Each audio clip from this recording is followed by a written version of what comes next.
અંબાજીમાં આયોજિત ભાદરવી પૂનમના મેળાનો આજે ત્રીજો દિવસ છે। 2 દિવસમાં 7 લાખથી વધુ શ્રદ્ધાળુઓએ ભાગ લીધો।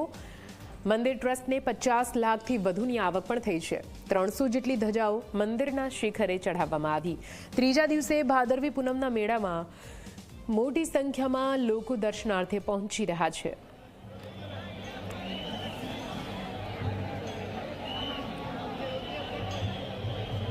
અમે આજે ત્રીજો દિવસ છે। અમે અહીંયા દર્શન માટે આવી રહ્યા છીએ। અમે ગુંજરીથી આવીએ છીએ। ચાલતા છેલ્લા 35 વર્ષથી અમારો સંઘ આવે છે અને અમે બધા સૌ પહેલી વાર આવી રહ્યા છીએ ચાલતા। અમને એવું હતું કે ભીડ હશે, દર્શન નહીં થઈ શકે, બટ જ્યારે અમે અહીંયા આવીને જોયું તો ભીડ સહેજ પણ છે જ નહીં। હા, થોડી ઘણી છે, તમારે લાઈનમાં ઉભું રહેવાનું, બટ દર્શન એકદમ શાંતિથી થઈ રહ્યા છે। જેટલી બી અરેન્જમેન્ટ કરી છે સંસ્થાએ અને ટ્રસ્ટીસે, બહુ જ ખૂબ જ સરસ અરેન્જમેન્ટ છે। અંબાજીમાં ચાલતા ભાદરવી પૂનમના મેળાનો આજે ત્રીજો દિવસ છે અને 2 દિવસમાં લગભગ 7 લાખ જેટલા શ્રદ્ધાળુઓ માતાજીના દર્શન કરી ચૂક્યા છે। આજે યાત્રાધામ અંબાજીમાં ભાદરવી પૂનમનો ત્રીજો દિવસ છે। ત્રીજા દિવસે પણ આપણે મંદિરના દ્રશ્યો બતાવીએ કે માનવ મેળામણ જે છે તે અંબાજી મંદિરમાં ઉમટી રહ્યું છે। જે અંબાજી આવવાના જે માર્ગો જે છે, ગબ્બર માર્ગ જે અંબાજી માર્ગ છે, અંબાજીમાં જે સભા મંડપ, નૃત્ય મંડપ જે છે ત્યાં ભક્તો દ્વારા જે અંબાજી બોલ મારી અંબે જય જય અંબેના નાદથી આખું જે અંબાજી મંદિર જે છે એ ગુંજી રહ્યું છે।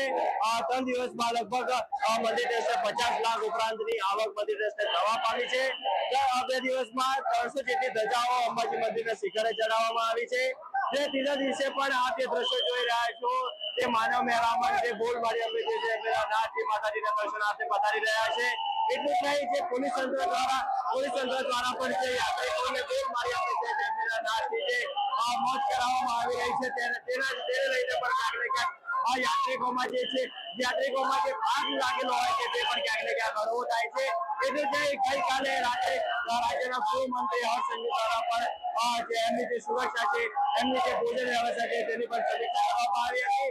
આજે ત્રીજો દિવસ છે, ત્રીજા દિવસે પણ એટલી સંખ્યામાં ભાઈ ભક્તો માતાજીના દર્શનાર્થે ઉમટી રહ્યા છે। અગ્રવાલ મીડિયા અંબાજી।